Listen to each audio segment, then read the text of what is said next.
I played with Andrew years ago in a band and like doing vocals, and he kicked me out of the band. He kicked you out? Yeah, dude. What? Yeah, bro. Why? Fuck you, Andrew. We played like 2 shows together, and then he's like, "Hey, dude, I think we're gonna go like in a different direction. I think we're just gonna keep him." And I'm like, "Damn, dude. All right, whatever." I see how it is. Yeah. How long was it before you guys became friends again? No, we were cool. We were still cool. We were still cool. How long was it till you stopped? Till you started talking again? No, you're supposed to share the back line, man. Yeah, man. Walking Blind is hosted by overly emotional dudes who overthink and overanalyze everything. Nothing the hosts say should be taken as medical advice or opinion. They're not professionals. They're about to make that very clear. What's up, everybody, and welcome back to another episode of the Walking Blind podcast. This is episode 90. I just stopped myself mid-intro. Is this 90? That's 90. Holy shit. This is episode 90 of the show where we like to normalize checking in on the homies. I'm Mike. The other Mike is somewhere on the East Coast, and I took his seat again. I might thug life him and just take this spot because I can. But anyways. This is a nice seat, by the way. I like this seat. It's a good seat. Yeah, it's a good seat. So this week, we got our boy Raul Perez in the house. We said his name correctly. This time. Making a comeback this time.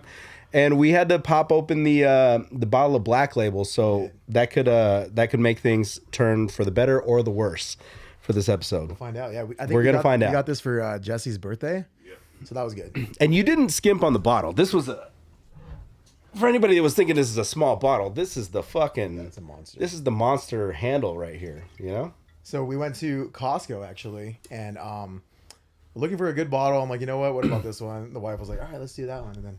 So yeah, that's what we chose, man. It's good stuff. The wife, man. Wife. The wife. Wife. Yeah. Dude, so we can kind of jump into this. We'll get into our mental health check in a little bit, but the how's the transition been from the girlfriend to the wife? Honestly, it's been easy. Yeah? I think it's mostly because we already lived together like beforehand. Right. Are you just saying this because she's watching? She's okay. She'll see. No, it's been really easy, man. I mean, we like all the basic stuff like we already knew about. Like, I think the biggest thing is just like doing the finances together and like making sure that that's like a big part of what we're doing as far as like coming into a marriage and not just like having any extra baggage and stuff. So yeah, for sure. So yeah, it's been good. We just hit 3 months a couple of weeks ago, so it was good, man. We did the Hawaii thing, so that was like a really good time. We did 10 days out there, sit in Kanapali Beach, so next to Lahaina. So yeah, man. So it was nice, man, and it sucks because seeing everything happening now with seeing everything that happened with Hawaii, like especially Lahaina. Yeah. Like all the spots that we went to during our honeymoon are gone. Like. That tree, the what is it called? The banyan tree, gone basically. Went a couple bars out there, gone. I think the boat that we had our dinner cruise on, I think that's gone. The boat. Shit. Yeah, dude, it sucks, man. So, my in-laws were actually supposed to go to the same resort that we were at. Yeah. This last week, so they ended up moving to I want to say Ohana. Mm-hmm. Is it Ohana? No, what is it called? Oahu. Oh, okay. Oahu, yeah. So they're out there right now. But yeah, man, it was a good honeymoon. We'll see about babies in the future, and we'll go from there, man. Dude, first off, as you know, we won't talk about who, but our naming conventions for babies are pretty solid. So if you need somebody to come up with a baby name for you, and they're pretty. Yeah, they're good. They fit your ethnicity very well. I'll just say that. Yeah. Yeah. So we'll see, man. We have a couple names in mind, but I mean, we could always use a middle name. We'll think of something. We're gonna think of something sick. I love it, dude. Yeah. So yeah, we're just going through the motions right now. We got a couple weddings coming up. So honestly, like since we got married, it's been like just running and gunning, dude. We had the honeymoon, came back, went to her parents' house for like a little vacation.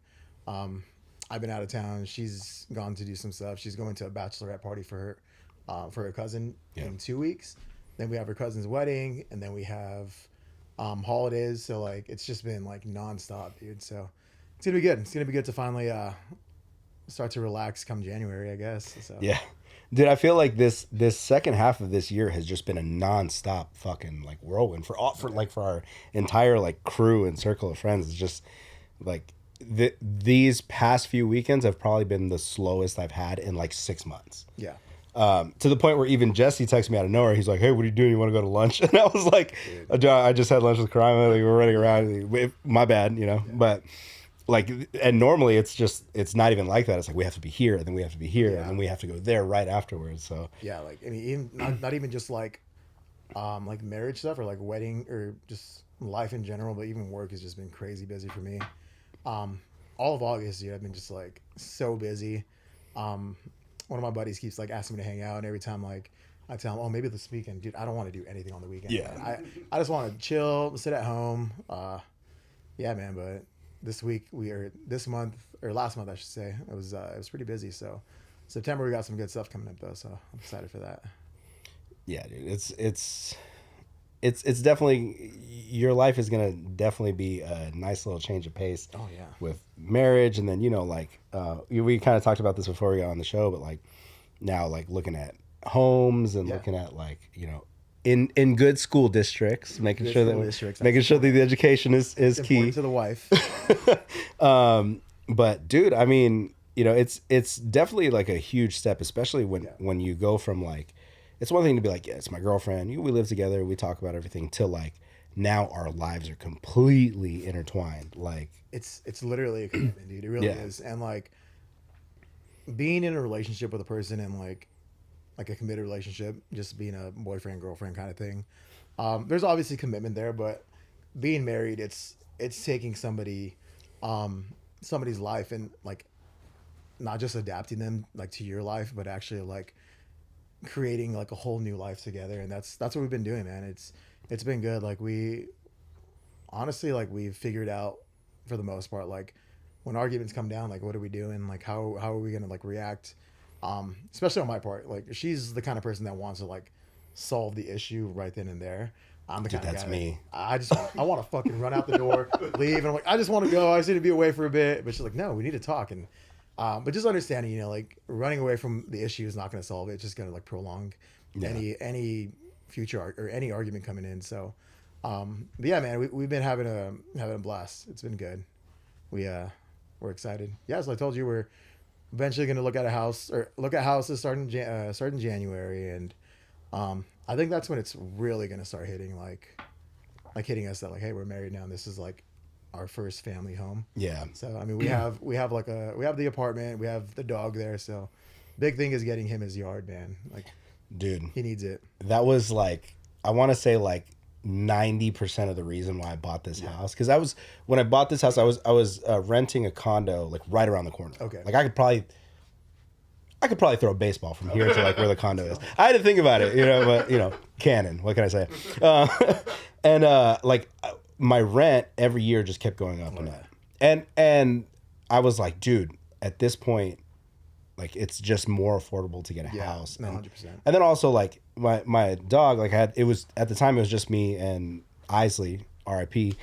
And she's a bulldog. She was a little bit older already at the time, and like I lived in an upstairs condo, so she had to go up and down the steps every time she needed to pee. And like, dude, I remember, and like if I get emotional, I'm sorry, but I remember buying the house and bringing her here for the first time. Like I checked the whole yard to make sure everything was cool. Loved it. And like I opened the back door for her, and she kind of walks out, and then she just stops and she like looks around and then looks back at me, and then it was just like the most like epic fucking run around the yard in circles and shit. And I was like, that's my girl right there. Like it was just like, dude, this is sick. And it's crazy because that's like most of the reason why I bought the house. Yeah, 100%. Like, dude, I could do what I want, and then there's a yard.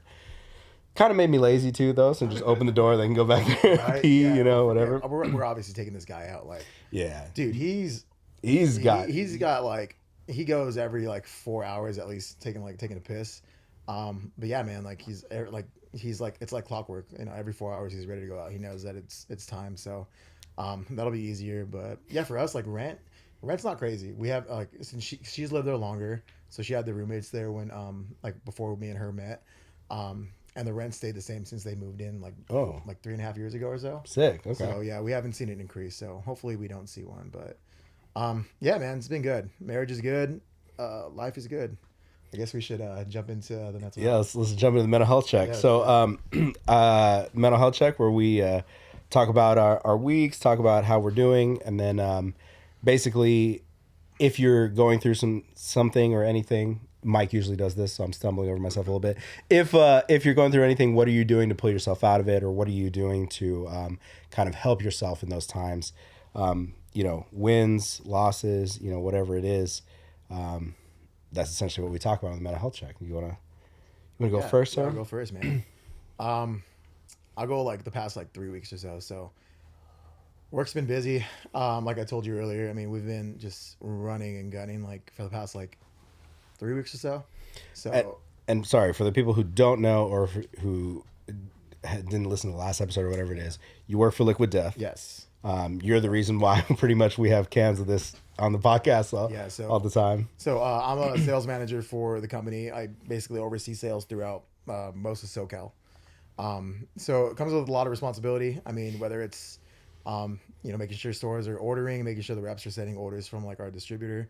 Ty is actually one of our he works for our distributor. So I think that's pretty that's cool. right. I forgot you guys switched back cool. to We're back to working together, but yeah. So I mean, just getting like a lot of heat because we're a little down in sales because of one, package transition, and two, just closing voids. We have so many new packages or new flavors, new everything. So just trying to get everybody on board with the same stuff. So it's a lot, man. Like I get phone calls constantly, emails constantly. So like just trying to get everything rolling. And then so this week we actually had a pretty big win. We're doing like a huge like incentive for a regional grocery store.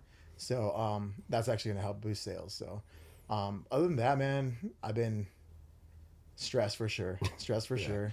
I think what I've like since I've been married, I mean, I'll throw that in there.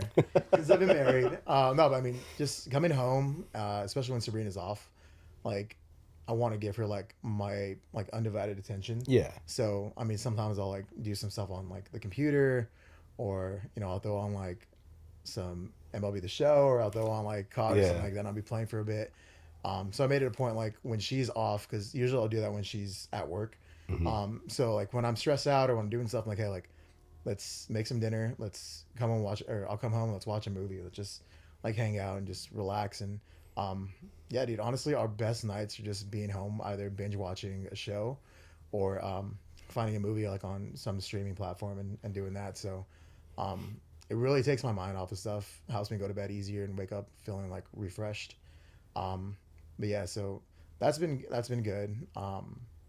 We had a little situation yesterday, not with Sabrina, but with my nephew. So okay. As you guys from the last episode, I don't know if you guys saw that, but one of my nephews passed away a little over a year ago, and we took his little brother for his birthday to Chuck E. Cheese. So we're having a good time, just running around playing the games, and all of a sudden I see him just walk back to the table, and he just looks sad. I'm like, okay, something's going on. So I go up to him like, hey, what's going on, man? Are you okay? And he's like, I just miss my brother. And I was like, I miss him too. Yeah. I miss him too. And I know it's hard.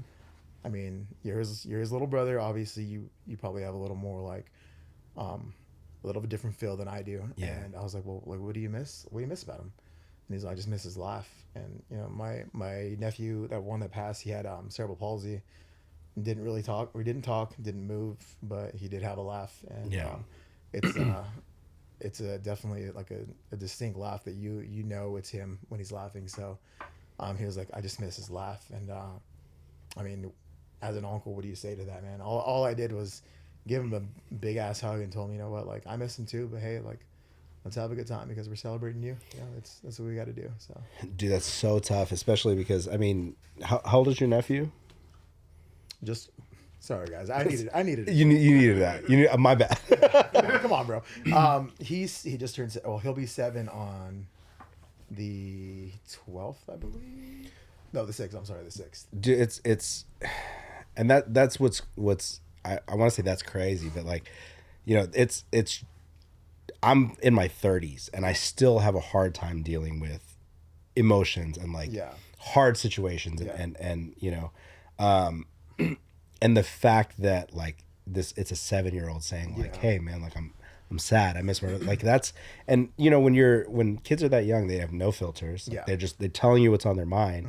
And just the idea of like, how do you explain this to them, and how do you like go through this process of like, hey, like, you know, I wouldn't even know. And for me, I feel like I have to like really listen to when he's talking, because my nephew's really smart, and I caught him using like my nephew's passing as an excuse to maybe not excuse, but like a way to get out of like being in trouble one time. So he hit his sister, and I was like, hey dude, like what are you doing? Why are you hitting your sister? And then he starts crying. I'm like, what are you crying for? He's like, I miss my brother. And I'm like, hey dude, I understand that, but that doesn't give you a reason to hit your sister. And he's like, I know. I'm like, yeah, you know, I miss him too, but you know, that's not a way to act out when you're hurting and when you miss somebody. So yeah, I mean, you got to understand where he's coming from. And I mean, I'm hoping that like he's at an age where he's coming to an age where he's like understanding a little more and doesn't act out on it. But yeah, so it was tough to hear it. Had to make the best of the situation though, man. So yeah, so that was a little tough, but you know, that's it's huge to have somebody in his life like you know what I mean? Like that's I really think that that's super important, that somebody, you know, kind of is there to tell him like, hey, it's okay to be sad about this. It's okay to, you know, you feel all the emotions that you're feeling, but at the same time, you have to learn how to manage these and not use it as an excuse or as a reason to get into trouble. You know, a lot of people would just baby the kid and say like, oh, it's fine, you know, but I think that's crucial. I think it's also important to like at a young age to be able to like express how you're feeling and talk about like the shit that's going on, like real shit in your life. Because he may be 7, but that's a real thing that happened to him and his family. Yeah. So like to be able to like even being 7 years old and be able to talk about your mental health and say, hey, you know what, like I'm hurting. This is why I'm hurting. And to be able to have somebody that you can talk to about that. And he has his mom, obviously. He has, you know, me. I always ask him like how he's doing, and still tell them I love them every day. You know, every day I tell them I love them, how they're doing. Ask them about like school and stuff, because he just started first grade. So yeah, man, I think it's important to have, I mean, one, you gotta be able to speak even when you're young about stuff that you're going through. But it's so important to have people to listen to you also at that young age. Because a lot of people, I feel like if I was young, like no disrespect to my mom or anybody, but like I feel like if I had like an issue at that age, they probably brush it off and tell me to stop crying, basically. Yeah. So yeah, but I think it's important, man, to have somebody that you can talk to, especially a family member, when it comes to like tough issues. So yeah. Dude, I commend you for that, man. That's I think that's really important. And what's wild too is that like you understand, and that could be your background or it could be how you're raised or whatever, but you understanding that, and it's not even your kids, you know what I mean? Like as close as they are, like there's always this distinction between like your kids and somebody else's kids, right? But the fact that you like are connecting with them at this level, just saying like, hey, you know, like let's talk, let's hash this out, let's work this out, let's talk about how you're feeling. That's fucking huge, man, and that's gonna resonate with him for forever.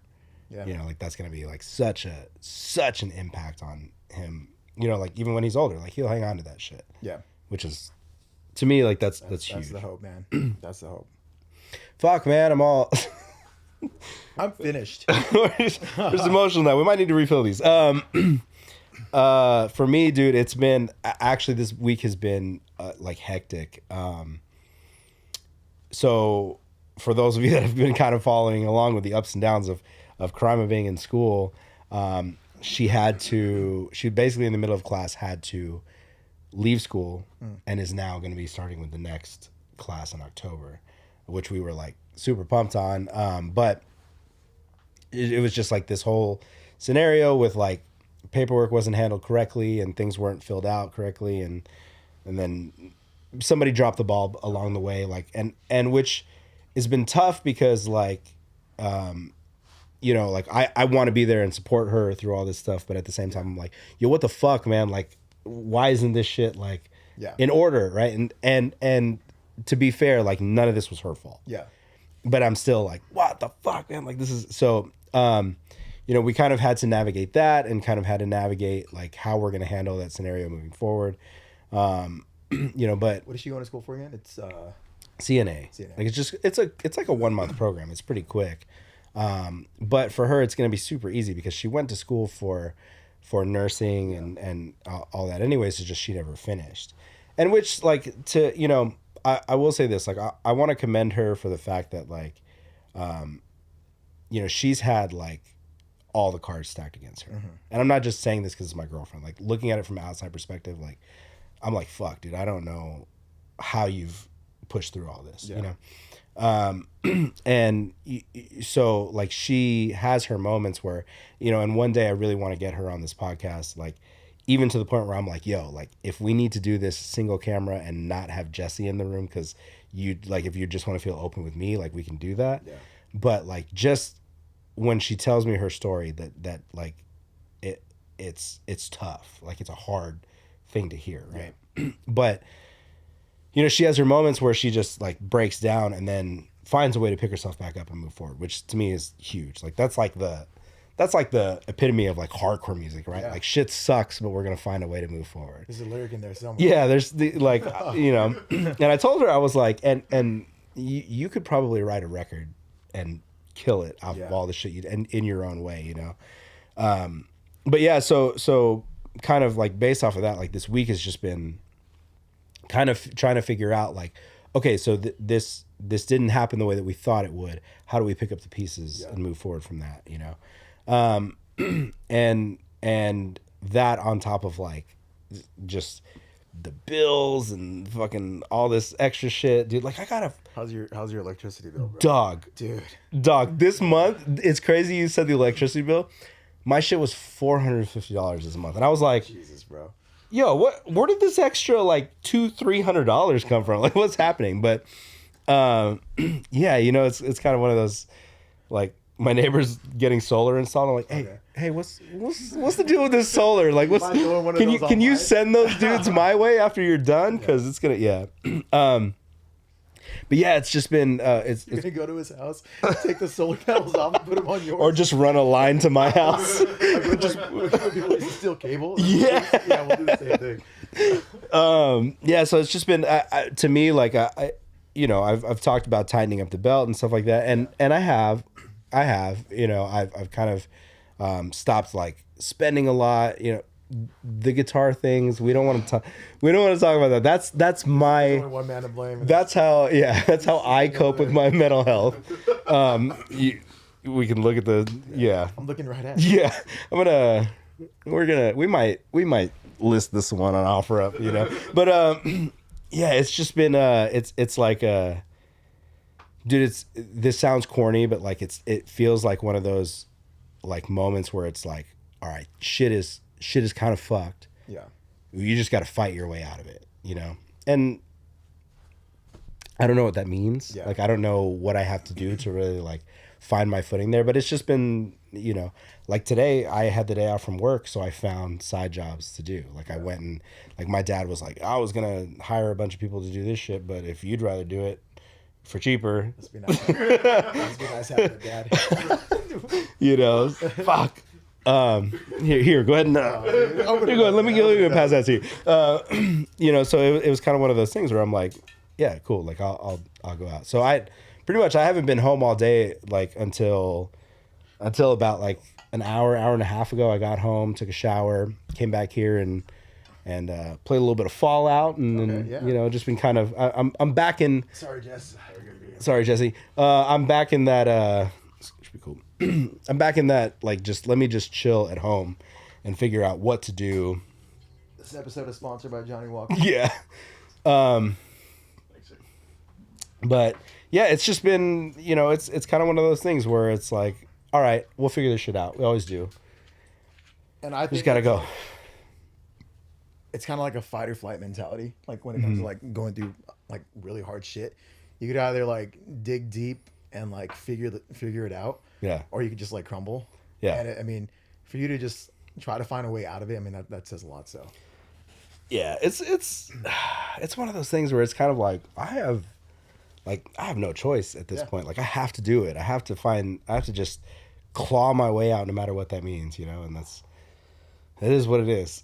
so cheers to fighting your way out of shit, you know. Jesse just doing his best to reach over. Yeah. Oh yeah, that's good stuff. Woo. The ice definitely helped. Yeah, the ice helps a lot. That's strong. My eyes watering up. Dude, so yeah, well I don't know if Mike was able to get some mental health checks. I know that he was telling me that the shows have been, you know, pretty good so far on the tour. You know, the kids are coming out to see them. Good. You know, the niños, para los niños. Los niños. One of my boys actually took them some water in Columbus. Sick. So, yeah, one of the LD boys stopped by for me. Shout out Padilla. Thank you, brother. Appreciate it. Dude, that's the fact that you do that, not only for us but for, you know, for the homies, like that's fucking rad. Like that's that when we were you know, last October when we were up in like Portland and Spokane and everything like that, like we'd show up and they'd be like, oh yeah, they dropped off waters for you guys. Yeah, dude. That was huge, you know. Like, one of my buddies was supposed to drop off water tonight in the Brookman show. Yeah. And I don't think he did. But I mean, it was like a Labor it was the college try. Yeah, it's a try. But I got like, I want to say Atlanta they're covered, Tampa they're covered, and South Carolina, Philly too. So yeah, man, I got water coming your way, boys. Sick. Yeah.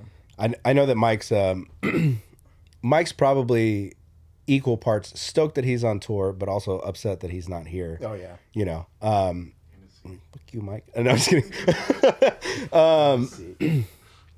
The like he's been doing those mental health checks on the road, and you know it was funny. I'm gonna call him out on this too now because maybe it's the liquor, who knows? But he sent those first mental health checks over, and they were like filmed like vertical on the iPhone, and I was like, hey Mike, if you flip the phone horizontal, we can make this, you know, full screen. Yeah. He's like, got it, horizontal. Check. so you know our resident technology guy, you know, just happens to not be here, but you know it is what it is. But yeah, no, it looks like they're crushing it, man. I love the videos like that they do, like the day after videos, so they have like a recap of it. I love those. I think it was Sean that posted this video, and I was showing somebody, and I goes, this perfectly encapsulates what it's like to be on tour when you're just waiting to play shows, right? Because it was just a video of like Tron was playing music through like a parking cone as like a speaker, you know, and it just everybody hanging out outside the venue, and I was like, this is like the perfect encapsulation of what it's like when you're just hanging out and waiting for these shows to happen. So I haven't been to a show like that in so long, where it's just like getting there early and like watching all the bands. I think the last show I went to was No Bragging Rats at Chain. Yeah. That was a good show. It was a good show. It was a good show. I showed up late. I didn't even see like the other bands and stuff. So yeah, like I haven't been to a show where I'm like out front waiting for the doors to open in like 10 years maybe. So what was the last show that you went to though? Was Post Malone? Was it Post Malone? Yeah. How was? Oh, dude, Post Malone probably puts on the best like performance that I've been to. So I mean, I'm sure there's other like really good performers, but he's just, what I like to say about him is like he's not just like an artist like playing his music. He's a performer, dude. Like this guy can like do it all. He's great at rapping. He can sing really well, plays guitar, and like when he's performing, he loves to just tell people like, "Thank you for being here." Like that's his thing, dude. You know, I like when Post Malone first came out, that White Iverson song came on, and I fucking hated it. Really? I'm gonna be like, this is probably, and I'm sure somebody's gonna clip like the first half of this and be like, yeah, somebody's gonna be like, Mike fucking hates Post Malone, right? But that's not the case. So, but when that song first came out, I was like, who the fuck is this? Yeah. What is this shit, right? I get it. When I go back now and listen to it, I'm like, I can appreciate it. Yeah.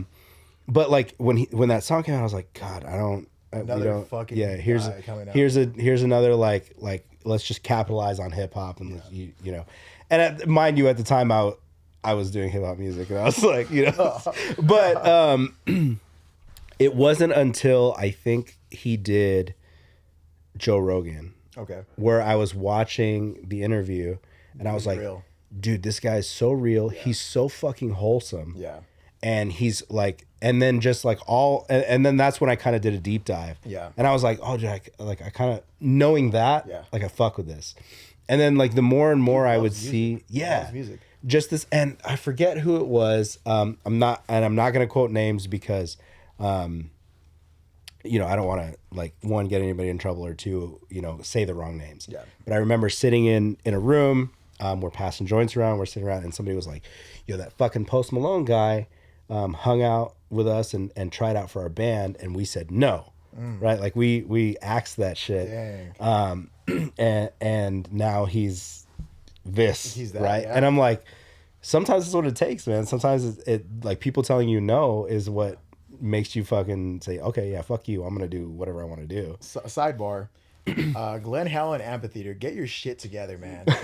The worst venue experience ever. Not just like the venue was cool, but like the worst parking experience ever.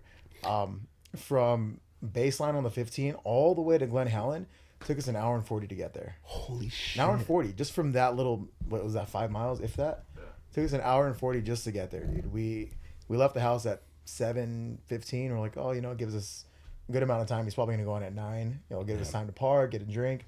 We got in our seats barely. He was supposed to go on at 9, so we figured we'd get there at 8:15 or so, 8:30.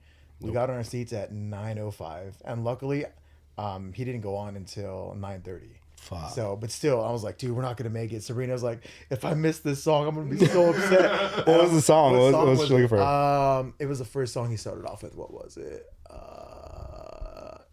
I don't remember. No, it wasn't. I don't remember what he led off with. But dude, he was awesome live, man. Dude puts on one fucking great show. And like when he's singing, you could feel his emotion. When he's rapping, and like a lot of his songs like talk about like some pretty deep shit. Yeah. And I'm listening, I'm like, dude, this, like when he's singing, I'm like, I feel it, dude. His Aussie song that he does, like he sings the Aussie song the last 2 times I've seen him, and he does like some hardcore screams in it. It's fucking solid, dude. Like, dude, it's one of those things, man, where like that I would have, if you'd have asked me what, like 10 years ago or something like that, like I would have never pictured him to be where he's at, right? Obviously, maybe I don't know shit about music, but but like the fact that, and kind of like piggybacking off what I said before, like I never expected that guy to be as like wholesome and be as like, now that all the shit comes out about him just being the fucking coolest dude on the planet, like the most genuine dude on the planet. Like you see videos of this dude like talking to people and like he spills somebody's drink, so he brings them a Bud Light, sponsorship. But still, the fact that like that, or giving the shirt off his back to somebody, trading his shoes with somebody, shit like that. Like that's the coolest shit to me. The coolest thing that night was, I don't know if this was like planned out beforehand, but there was like a fan there that loves his music, played guitar, and was like, hey, like I know some of your songs. He pulled him up on stage, got him a guitar, and he played a song with them, dude. That's fucking sick. Like made that guy's life basically. But dude is so real, man. You could tell that he genuinely cares about like the people that listen to his music. He really does, and people that don't even listen to his music too. Do you fuck with Jelly Roll at all? To be honest, I think I've seen videos of him, but I've never listened to his music. Actually, that's a lie. I have heard a couple of his songs. Okay, the country solid. songs. Yes, they're solid. Okay, I fuck with Jelly Roll pretty hard. Okay, but you have to go back in the catalog to when he was a rapper. Oh, okay. This dude, Jesse looks shocked. This dude, and this will tell you how long I've been a fan of this dude. He's a Tennessee rapper that went country, because like that kind of goes hand in hand. Like when you're in the South, like country music is just kind of ingrained in everybody. I remember, and I'm gonna call my dad out on this. I remember my dad giving me shit when I was younger, and we lived in like right outside of Nashville. Yeah. Like being into country music, and my dad being like, "You're listening to country now? What the fuck is it?" Because he raised me on like rock and roll and metal, And there were a few country songs that I liked back in the day. Yeah. But Jelly Roll started out as a rapper. Oh shit. And there's a few songs that are like fucking hitters, like straight up like go. like there's a song it's called The Hate Goes On, and he's spitting fucking bars in this. Like the video, he's like getting his hair cut in a barbershop and he's just rapping his fucking ass off. Yeah. And that transition into country music, but seeing like the country music is what made him skyrocket to where he is now. And seeing him kind of do the same thing, like give back to fans, like, you know, people are showing up to his shows where they've you know, struggled with addiction, and he has songs about addiction, you know, struggled with. Did you do time? He did. Yeah. Didn't he? Yeah. Yeah. And the fact that like he, you know, he talks about Bunny, who's his ride or die chick, right? Like she was, and if I'm quoting this wrong, you know, I'm sorry, but like I'm pretty sure when he met her, she was a stripper. Oh, sure. She was like doing all this shit, right? Escort. And so when he met her, and she was like pretty much like, I'll ride with you. You pursue this, you know, and whatever. Dang. And like that's them two hand in hand. It's like fucking like that's what you need to take on the world, you know. And you found that obviously, you know. But like if you go back and like his country shit is too. Save Me makes me cry all the time. But if you go back and listen to the hip hop shit, dude, it's like it's funny that you say like transition like from like rap to country, because I feel like Post Malone's in a transition right now too. Mm-hmm. So he had a whole band out there playing with him as he was performing. Also like an orchestra came out with him, and was playing, like the string quartet was playing with him and stuff. So sick. Dude, like it was good, really good. And his new album is a lot more like actual guitars and like drums and stuff, rather than samples, like and stuff, beats and samples. Yeah, so yeah, it's good stuff, man. Shout out Post Malone, man. Keep doing your thing, brother. Dude, I'm not trying to like make this a thing, but like Karima has recently started coming back here and like making beats and things like that, right? So that's Jesse. That's why that's all out on the desk. It's like, because that's her coming back here and producing shit, right? She won't show me anything, so it might be garbage. It might, you know, who knows? But she locked the file, so you don't even know. Yeah, she got her own login on the computer. But that to me, though, like that's sick. Like just the idea of you know, she started like trying to learn how to play guitar. She's doing all this stuff. But she said something to me recently where she was like, when are you gonna do like solo like hip hop R&B stuff again? And I was like, I don't know. But I told her, I was like, one of the things that I have to do if I do that is it has to be able to be played with a full band. Okay. Like I don't want to, you know, like way back in the day, like I would literally like, I would show up to shows and I would bring a USB stick and I'd be like, here's my playlist for the DJ. And they would just pull the songs off. And then like I used to, like a lot of rappers will just play their songs and rap over it.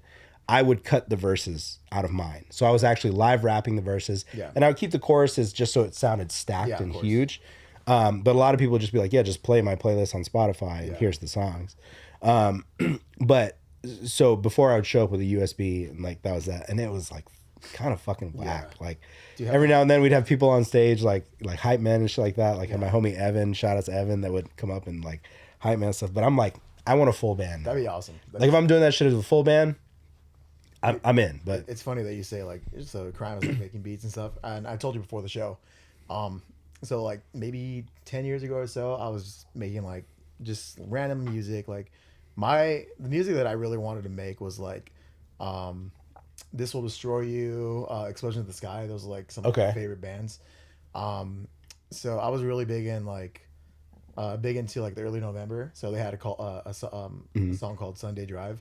So I called the project Sunday Drive, and I just made like random like songs. I think I made like 3 songs, and never put them out. Never did anything with them. But I want to get back to making music, man. Like just doing stuff like that. Dude, I didn't know you sang like that. Like I try. It's light. That's light. More than most people will do still. Yeah, you know what I mean? That's true.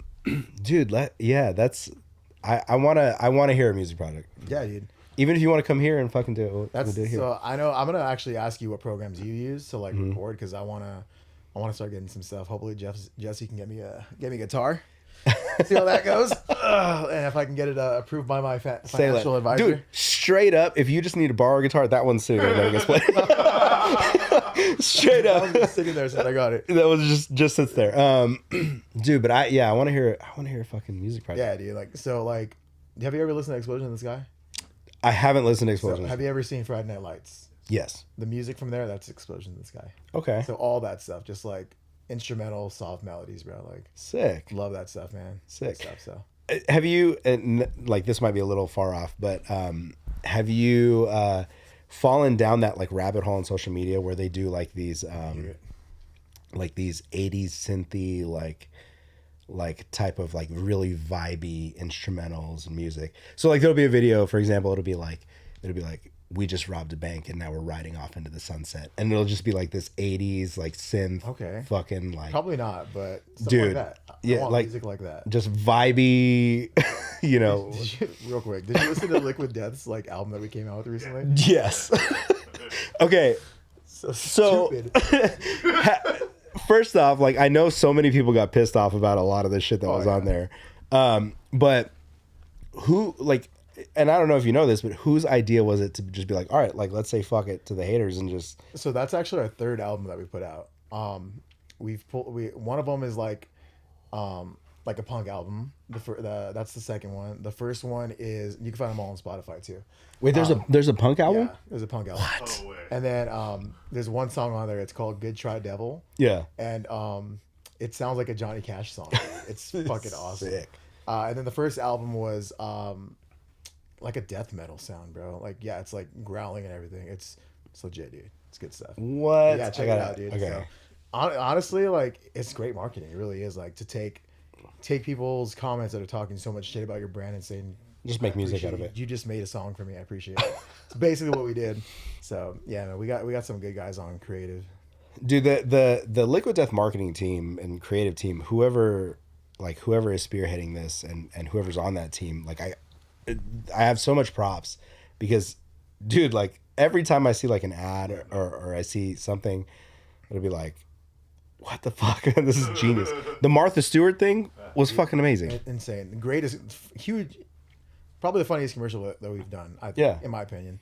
But I think the cool thing is like, so like I'm on LinkedIn and stuff, so I'll see comments like on LinkedIn on some of our posts, and people are like Liquid Death was like one of the main topics of our semester in my business class or my marketing class. Like we're teaching what you guys are doing in college now and at university level. So I mean, it's cool to see what we're doing and how it's actually changing the way people do marketing and do business in general, man. Yeah. So, yeah, it's been good.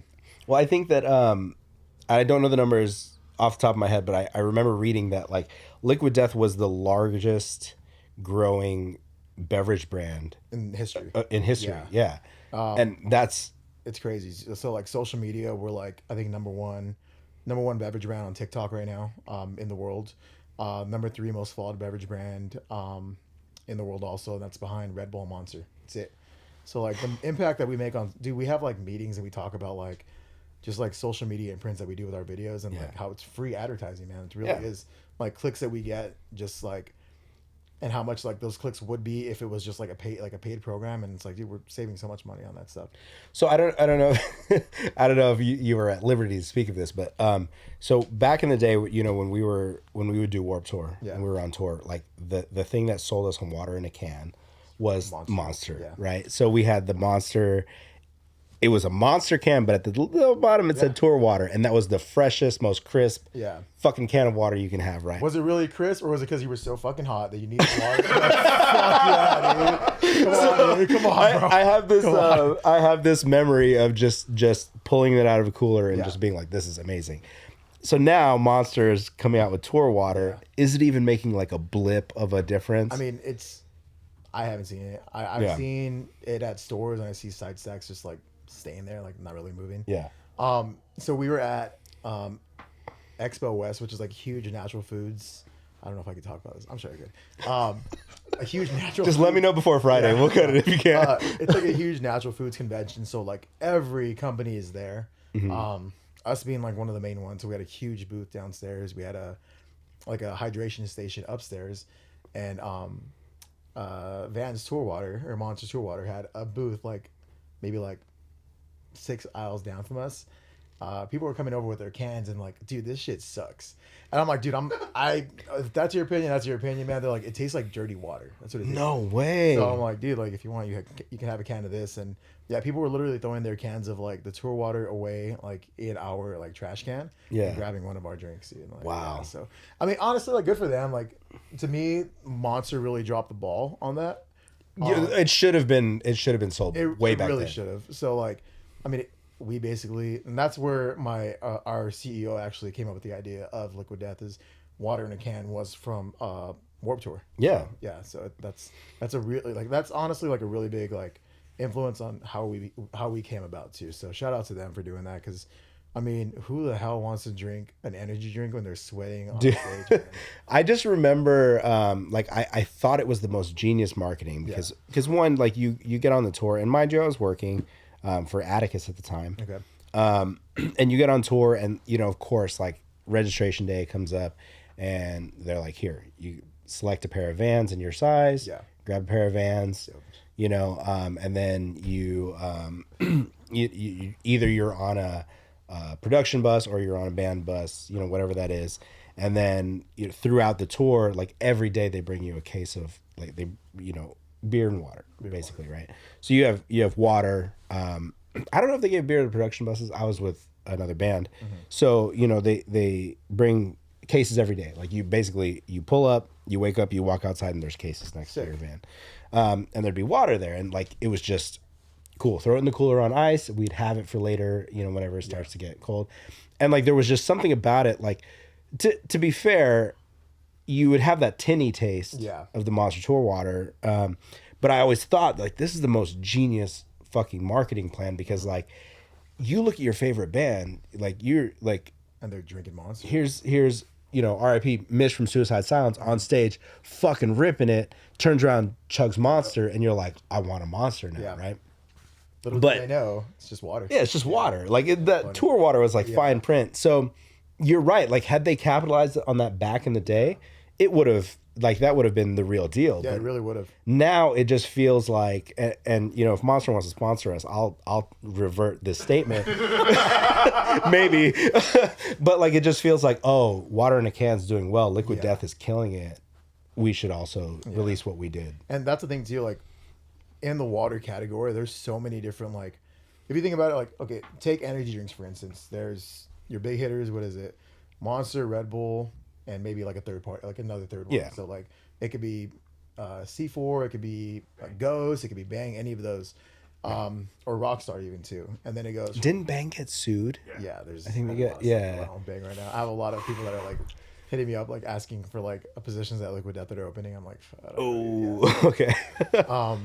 So there's that for energy, soda, Pepsi, Coke. That's it. For the water category, there's so many different brands in between it. Yeah. And sparkling too. So, we're competing against thousands of brands literally. So, but to see the success that we've had in, like in natural food chains like Sprouts and Whole Foods, and then what we're doing in like national chains like Target and Walmart, it's been good, man. And not only just to like tout it because you work there and because you guys have like been so good to us, but like the fact is like I don't like sparkling water. Yeah. Like I really don't. The only sparkling water I think I ever liked was like Clearly Canadian. Okay. Right. And that was just like it's so hard to find. It comes in a bottle, whatever. But when I drank like the Liquid Death like flavored sparkling, I was like, oh this is good. Right. Like there's like I can actually drink this. What I love it's not over carbonated like other carbonated waters. Super subtle. I always compare it to like a beer carbonation rather than like a soda carbonation. Mm-hmm. It's funny. Water is insane, dude. Like it's crazy. So we have a commercial about like how water is so deadly and people drown in water. It does this to people. Like, dude, like in reality, like water is a trip because like, so there's this guy on Instagram. I don't want to butcher his name, but it's like Martin Reese. Okay. I don't know if you ever seen him. He was in. Did you ever watch that show with Zac Efron about like when he travels the world and stuff? Yes. He was the water guy that talked about water on the second episode, I believe. When they went to, it's like a restaurant that they went to, and he basically talks about different water, the TDS level of different water. So basically, they were in that big water processing plant. So right? basically, it's like a like TDS levels, like minerals like dissolve within the water, and we actually had a water tasting with him, like a virtual one. So he like invited all of us from the company, and we he sent us a bunch of different waters from like throughout the world. So like we tried water from like Peru and like all these different countries. And there's one of the waters, he's like, it's not a sparkling water, but because there's so much like minerals in it, it tastes like a sparkling water. Weird. Dude, it's crazy, bro. Like one of them tasted like, I kind of described it as like chalky, because you can feel a film in your mouth like as you drink it, but that's just because it's like a high mineral content in that water. So yeah, dude, it's insane. Dude. It's insane. It's crazy to think that like, you know, us we're around the same age and we grew up fucking drinking water out of a fucking hose, right? So like to think that like now your life is basically water, right? But so when it comes to like, you were talking about kind of the change in packaging and everything like that, and we kind of talked about it. Yeah. And this might be really nerdy for everybody that's listening. I'm sorry, but like how big of an impact did it make to go from like just switching can sizes? Yeah. Like was that? Well, the biggest reason why we switched is because it's no longer like the 16.9s are still being produced in Austria. But now our water is sourced locally to the U.S. now. Because you went from like the water type changed, right? It's not. So it's now it's no longer natural spring water. It's artesian water. Okay. Or artisan water. What's the the way I would explain it's like artesian water is like water that's pushed up through like gravity, like from like deep wells in the earth, and it comes up through through gravity, and then that's where they pull the water from. Versus like I'm going to waterfall and putting water. Essentially. Yeah.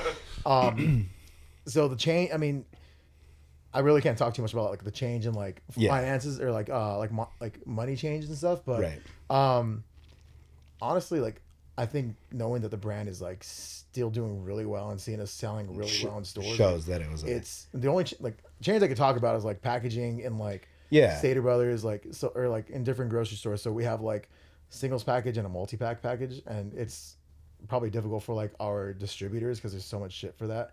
And we give them a lot of shit for that because they're opening like the wrong cases. But as far as like sales wise, like it's still doing really well. Like even with the change, you would think that like somebody selling a 8-pack as opposed to a 12-pack at the same price, they're probably going to see a dip, but you're still seeing sales. Yeah. Yeah. So we're doing great, man. We got a lot of good stuff lined up for next year. So I'm excited for that.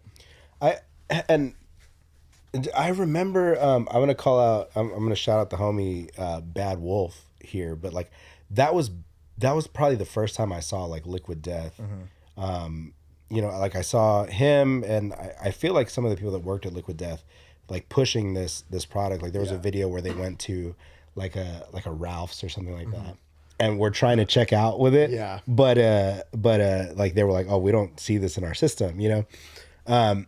That to like, I want to say the next time I saw it like on a larger platform was Bert Kreischer pushing it on like Two Bears One Cave, right?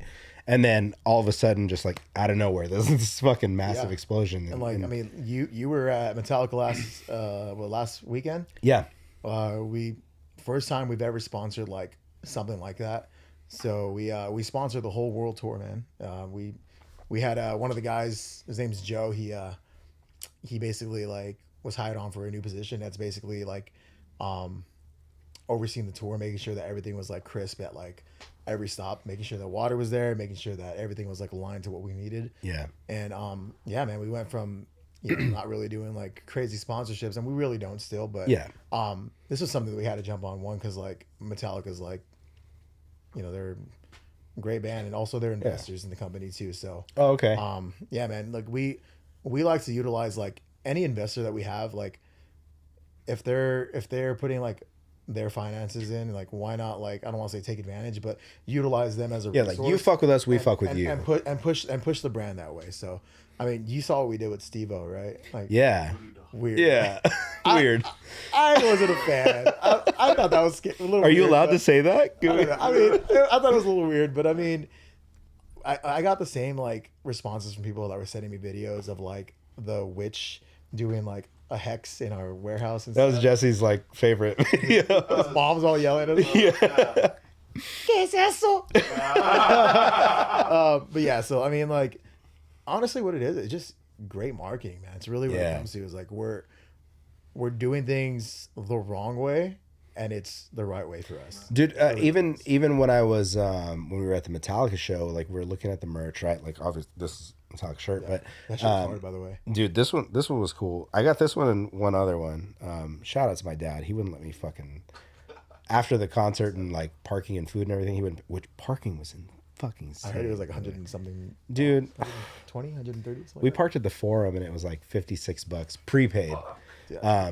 If you were parking at Metallica, it was like $125. I heard, yeah, that's crazy. I was talking to Gabe, and he went to the night with Pantera. Lucky. I know. I would have rather gone to that night. Yeah, you know the tickets were free. Yeah. But so Gabe was Dad? yeah.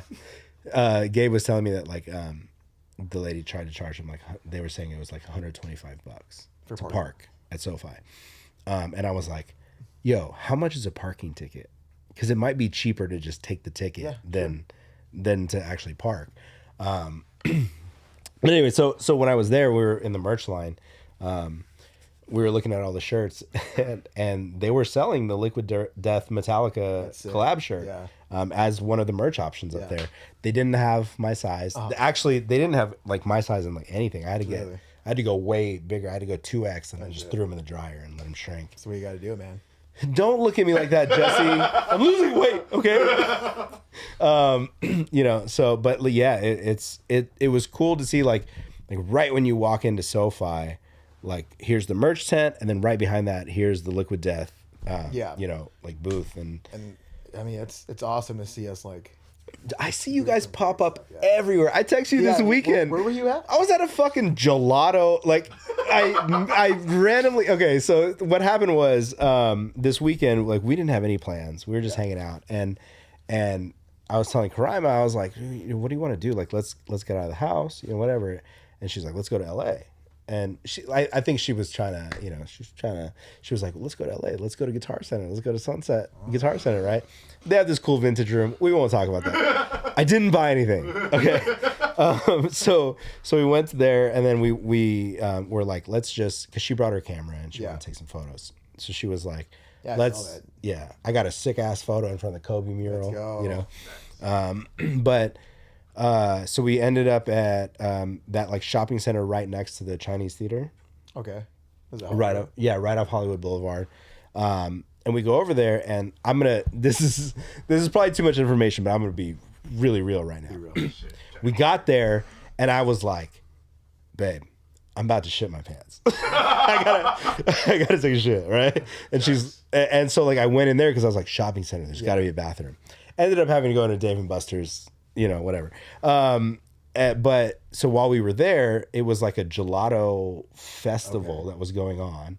Dope. So we walk up and they're like, there's all these like vendors selling different types of gelato. And there was a Liquid Death. I was like, what the fuck are you guys doing at a Liquid? Was it a tent or? It was they just had the Easy Up and then like one little photo like photo a spot. cutout? Okay. Yeah, like a little cutout. Got it. And then they were just handing out waters. That's so funny. Honestly, I never hear about anything with marketing, so like it's probably like shout out Sarah. She's our marketing manager for LA. Yeah. So it's probably her. Oh, her birthday was yesterday. Happy birthday. Happy birthday, Sarah. Happy birthday. It's probably her. But dude, it's funny because like we're like our team is super like if you need help, I'll help you out in my area. So like I got hit up for like a water drop by one of the homegirls in Texas. She's like, hey, like I follow this guy. He's like, he's not an influencer or anything like that, but he posts like a lot of videos and he has a lot of followers because of the stuff that he like puts out. Yeah. So she was like, he used to be in a band. I don't know what the band's name is, but she's like, yeah, like you think you can drop him water because he's always drinking our water like in his videos. So I took this guy water and he made a really funny video about Liquid Death and about what about like the typical like person that drinks Liquid Death is, you know, retired hardcore kid who does this. Now they used to go to sleep late and now they wake up early because they have kids and stuff like that, dude. Yeah. Great video. And then he posted a video saying, hey, you know, like it's funny, like you guys like shouted like Liquid Death out and you guys tagged them and they actually hooked us up with water. So I've done that. Lizard King, I don't know if you've heard of him. He's a skater. Yeah. I dropped water off to him. Cool fucking dude, by the way. Hooked him up with the water. And I have guys, helping out Mike with water on the tour. My buddies in Lakeview, they're going to be touring soon, and I had water dropped off to them before. So yeah, man. I mean, it's mostly like if people need water in the air. Dude, my buddy dropped off water to like some pretty cool people, man. I don't know who, but like, we'll keep it off the I'll show. tell But you off the show. We've dude. talked about a couple, Dude, and I was like, what? I'm so jealous. I'm next. I go? Man. I'm next. But dude, speaking of Lakeview though, hard. dude, like I was pretty impressed, like hearing some of the shit that was dropped, whatever. But the show in San Diego, what date is that? It's a Wednesday, I think. It's a Wednesday. Is it October? I think it's October. Is it October or November? I don't know. It's one of those days. I want to. I know we're gonna go see them live. I really want to check out that show. If I can make it happen, if I can make it happen, I'll make it happen. Sabrina probably works that night, but I could probably have somebody watch the dog and we can make I just have to figure out if I have enough time. I can take the day off to go. But Dude, I'm down. if you guys haven't listened to Lakeview, Lakeview is basically two dudes that were in the hardcore metal scene that now sing country, but it's not.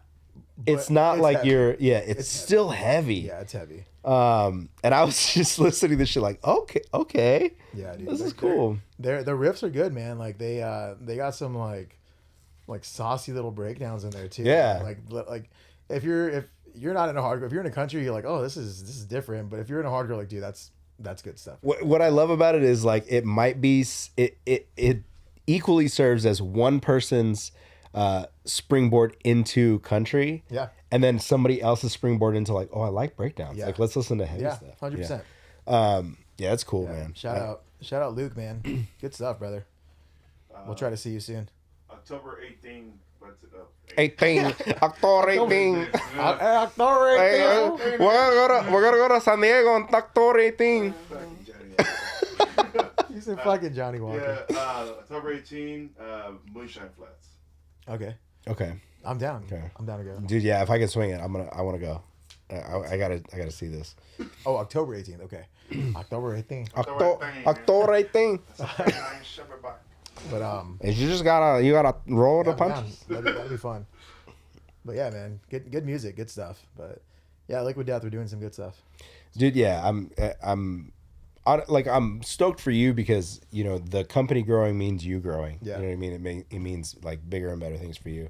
But also it's just cool to see like a brand with such a fuck you mentality. Yeah.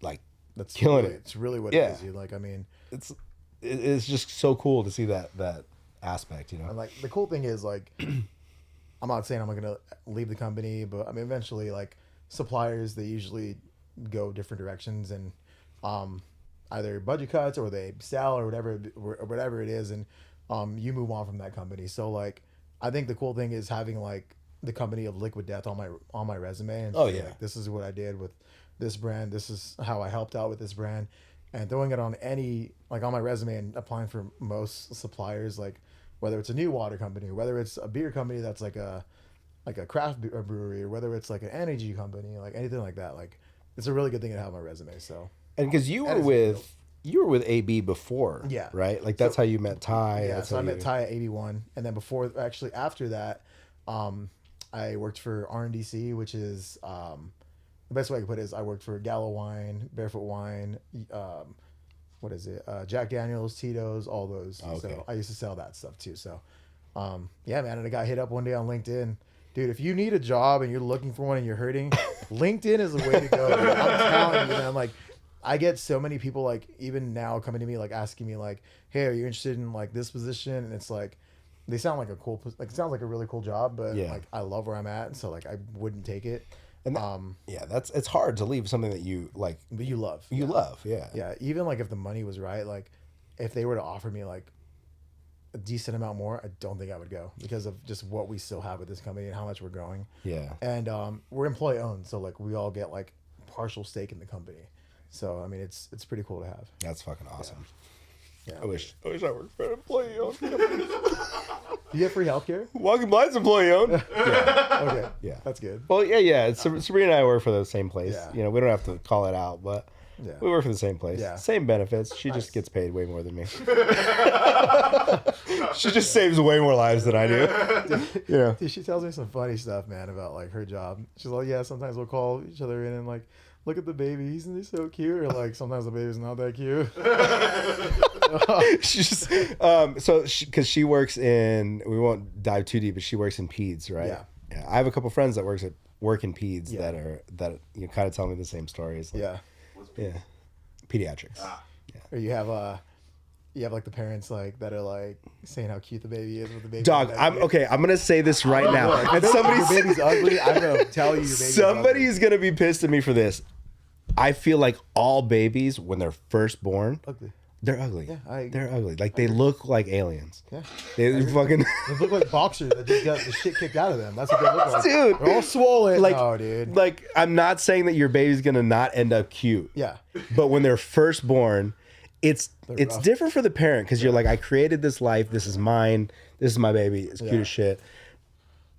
They look like they just look like they went a few rounds in the octagon, you know. There's a video that I seen. It's like a fake video. It's like, oh, like so and so had their baby and they're showing like the parents. It's like a FaceTime video. Yeah. And the baby's all fucking ugly and shit. I thought, oh, look at the baby, isn't it so cute? The parents like, what the fuck? Yeah, dude. I mean, that's kind of how I am with babies. Like, I mean, my nephews, I thought they were cute, but other babies, I'm like, dude, no. Dude, you know what? That I think that's really a thing though. Like you obviously a baby that is like either yours, so your flesh and blood, or like, you know, whatever. You're gonna be, it's blinders, right? Like that's the reality. This is my child. Yeah. It's just tough, man. Like there's Good for you, but I mean, that baby ain't winning any pageants, bro. I'm just gonna say that. I will say, like I've seen a few babies in my time that when they came out, they're beautiful now. Yeah. Like they've grown. But brand newborn babies, I don't know what it is. I'm an asshole, I know, but just I agree. Because we're gonna title this episode Raul Perez, Your Baby's Ugly. Your baby's ugly. But yeah, that's so funny, man. Dude, that's You know, it is what it is. All right, so before we get out of here and start thinking about what we're gonna eat for dinner, what have you been jamming lately? What do you want to add to our Walking Blind playlist? Ooh, what have I been jamming? I mean, typical stuff for me is always like The Ghost Inside. Okay. I love The Ghost Inside. It's so good. How do you feel about their new single? I mean, it's okay. It's cool. It's cool. I mean, I really love their old stuff, man. Yeah. I mean, just jamming that stuff. I was actually listening to them on the way over here. Other than that, what have I been playing lately, man? I've been listening to a lot more like Explosions in the Sky because that's what I've like been feeling lately, especially because I want to get back into music. That like vibey. So listening to like all that like instrumental, chilled music, and then This Will Destroy You, man. They're a great band too, similar to Explosions in the Sky. Let's see. What song would you recommend from Explosions in the Sky? Ooh, Your Hand in Mine. That's like the classic. Like that's the song from Friday Night Lights. So if you love that movie and that scene at the end where like they're throwing the ball, that's the song. Yeah, all right. That album is great too. They actually did music for what was that movie called? It's a movie with Mark Wahlberg and he plays the soldier and he survived, Lone Survivor. Lone Survivor. And he survives. What's that called? What's that movie? He's the one that survives. He's the only one. Lone Survivor. Yeah, they actually wrote the soundtrack for that too. Yeah. All right, and then as far as I'm gonna add two for you. This Will Destroy You. What's the banger there? Ooh. Let me pull it up right now, dude. The whole album is really good. So while you look for that, I recently, and I don't know what it was. I was listening to Sleep Token, and I totally missed this song. The Mighty Rio Grande is a great song, by the way. Awesome song. So the album is called S/T. Great album. Let's see. This Will Destroy You, The Mighty Rio Grande. Adding it. Good song, dude. Yeah, so I had listened to the Sleep Token record. I don't know if I just missed the very last song on the record, but there's this song on the record on the most recent one that came out this year called Euclid, and it is so fucking good. Yeah. Like it's so it makes me emotional. It might be about worshiping the devil. I don't know. I'm just saying. If it is, but it's so good. Like everything about it is like there's piano, there's like this beautiful ass voice singing it, and then there's just these heavy like gong gong, gong like just. I'll let you guys hear it, but it is like that's been the that was the banger for today, especially when I was driving back and forth. You know what? What was I listening to today too? I was listening to Death Before Dishonor the other day too. Ooh. I haven't listened to it in a while, and I'm like, I'm not straight edge anymore, but True Till Death, man. Dude, there was an era where like Death Before Dishonor, Remembering Never. Did you have one of those hats, dude? I didn't. You didn't? I didn't, but they stayed in the playlist. I had one. Dude, I actually so I had like a year where I was straight edge, right? I was like, yeah. I was straight edge, and then I was like just all about it. Yeah. And this was right when I went like to militant, like beating the shit out No. of people. I was There's just guys like that. This will show you how much it changed, though. And I can admit my faults. This will show you how fast it changed. When I started school in LA, I was like, I'm straight edge. Like, I'm not drinking, I'm not smoking. By the time I graduated from that school, I was the biggest stoner you've ever met. I was back to drinking. I drank beers with Brett Michaels in the parking lot. Like, shit like that. I think you told me about that. Yeah. But like, I remember when I first went edge, I was like, I'm all about this life. I'm fucking committed. I had a straight edge sticker that I had made. No, I didn't get tattooed. Okay. I had a straight edge sticker on the back of my Scion XB. Right, a little toaster with a straight edge sticker on the back. My car got keyed so hard in LA. No way. All across the side, just SXE, and the F bomb that we won't, Dang. but straight up like straight edge, and then like all the way across the side of the car, and I was like, that's gonna be so expensive. So I started smoking weed to calm the pain. If you're not now, you never were. Yeah, so I'm just edge for life. Yeah, that dude, type of deal. crazy. That's so funny. But yeah, like all that straight edge music, man. Like, can't. It was like there. I have nothing bad to say. It like a lot of the straight edge bands were fucking tough, and like. It's one thing like if you're hanging out with your friends and you're drinking and you get into a fight. It's one thing if everybody's sober and they want to fuck you up. It's a completely different story. Do you remember a band called Force of Change? Yes. Yes. So good. Those Yeah. guys are super good. There were just a lot of like I remember hearing songs back in the day or hearing certain bands play, and they'd be like, just the sickest shit ever, and then somebody'd be like, "Oh, you're Edge?" No, I didn't know this was a straight edge song. I didn't realize. I like it.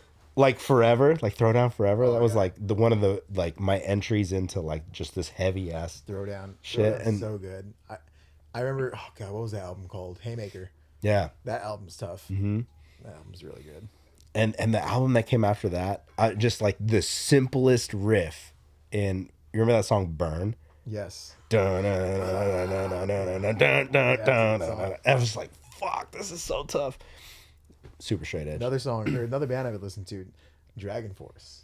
Dude, Dragon Force is so good. Like, everything they play is so fast. It's insane. It sounds like a video game. It sounds like you're watching or you're listening to Legend of Zelda or something like that as they're playing. They're so good. Have you heard the song? I don't know the name of the band, but they have a song called Please Stop. I think it's called Please Stop Telling Us We Sound Like Dragon Force. And they basically redo Through the Fire and the Flames, but in their own way. And the whole song is like, please stop telling us we sound like Dragon Force. Yeah. And they're like shredding it.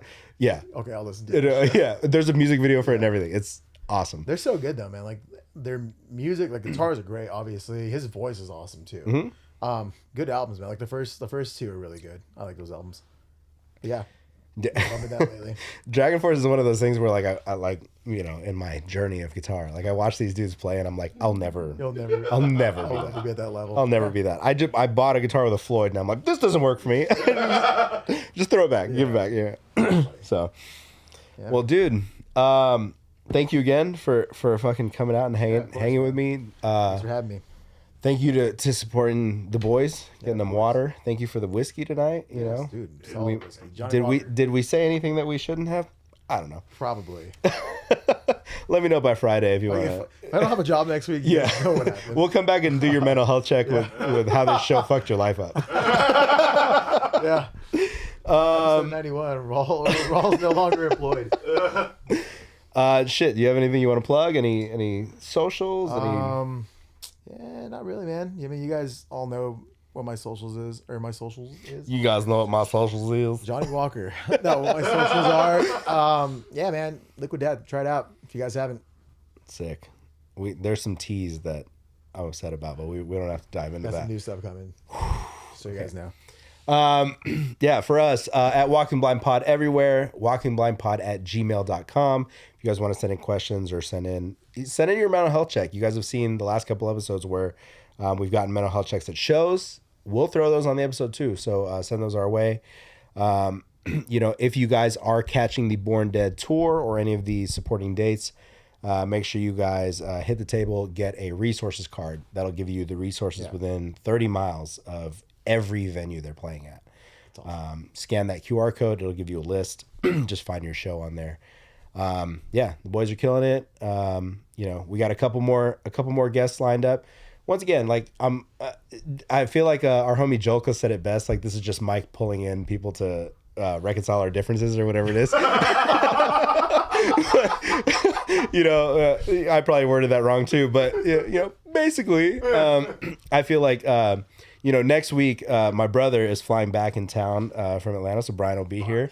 So he's going to be on the episode, and then the last guest episode is we're going to talk to our homie Dallas, and he is going to be officially finishing up his career with the Navy. Sick. So by the time that his episode drops, he will be out.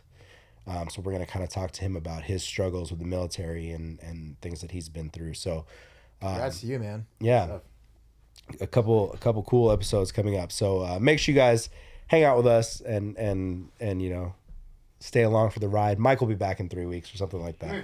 You know, so he'll get His seat's gone though. He'll get the seat back maybe. He'll get the seat back maybe. He's still doing the shorts like while he's on the road, so he's like putting himself in the angry faces, which I fucking love. So yeah, that being said, we love you guys. Thank you again for coming out. Of course. For supporting the fucking show always. And we will see all you guys very soon. Peace. Peace.